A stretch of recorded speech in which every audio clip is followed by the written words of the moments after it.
ലോക്സഭാ തെരഞ്ഞെടുപ്പിൽ കേരളത്തിൽ നിന്നുള്ള 4 CPI സ്ഥാനാർത്ഥികളെ സംസ്ഥാന സെക്രട്ടറി ബിനോയ് വിശ്വം പ്രഖ്യാപിച്ചു. തിരുവനന്തപുരത്ത് പന്ന്യൻ രവീന്ദ്രനും മാവേലിക്കരയിൽ CA അരുൺകുമാറും മത്സരിക്കും. തൃശൂരിൽ VS സുനിൽകുമാറും വയനാട് സീറ്റിൽ ആനി രാജയുമാണ് സ്ഥാനാർത്ഥികൾ. തിരുവനന്തപുരം സഖാവ് പന്ന്യൻ രവീന്ദ്രൻ, മാവേലിക്കര സഖാവ് CA അരുൺകുമാർ, തൃശൂർ സഖാവ് VS സുനിൽകുമാർ, വയനാട് സഖാവ് ആനി രാജ. ഇതായിരിക്കും CPI സ്ഥാനാർത്ഥി പട്ടിക.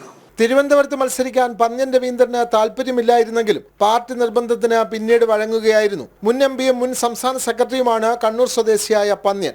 AIYF സംസ്ഥാന കമ്മിറ്റി അംഗവും കൃഷിമന്ത്രിയുടെ അഡീഷണൽ പ്രൈവറ്റ് സെക്രട്ടറിയുമായ CA അരുൺകുമാറാണ് മാവേലിക്കര സംവരണ സീറ്റിലെ സ്ഥാനാർത്ഥി. കായംകുളം സ്വദേശിയായ അരുൺകുമാർ കന്നി അംഗത്തിനാണ് ഇറങ്ങുന്നത്. മുൻ കൃഷിമന്ത്രിയായ VS സുനിൽകുമാറാണ് തൃശൂരിലെ പാർട്ടി സ്ഥാനാർത്ഥി. വയനാട്ടിൽ ദേശീയ നേതാവായ ആനി രാജയെ തന്നെ കളത്തിലിറക്കി. രാഹുൽ ഗാന്ധി ഇത്തവണയും വയനാട്ടിൽ തന്നെ മത്സരിക്കണോ എന്ന് കോൺഗ്രസ് ചിന്തിക്കട്ടെ എന്നാണ് ബിനോയ് വിശ്വം പറഞ്ഞത്. ജനം, തിരുവനന്തപുരം.